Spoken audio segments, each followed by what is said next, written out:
Hey hello everyone, welcome back to my new mini blog. তো আজকের ব্লগটা মূলত হবে রাসের, চাকদায় রাস হয়েছে তো সেই রাসে।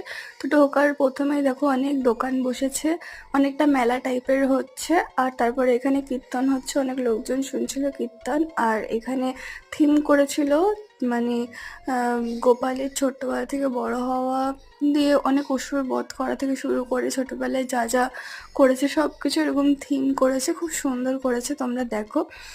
আর তারপরে তো ঠাকুরের যেখানে প্রসাদ বিতরণ হচ্ছিল সেই জায়গাটাতে এত ভিড়, মানে তোমাদের কি বলবো, লাইনে দাঁড়াতে হয়েছে। আর প্রচণ্ড মানুষের চাপাচাপি, মানে অবস্থা পুরো খারাপ প্রসাদ নেওয়ার জন্য ঠাকুরের।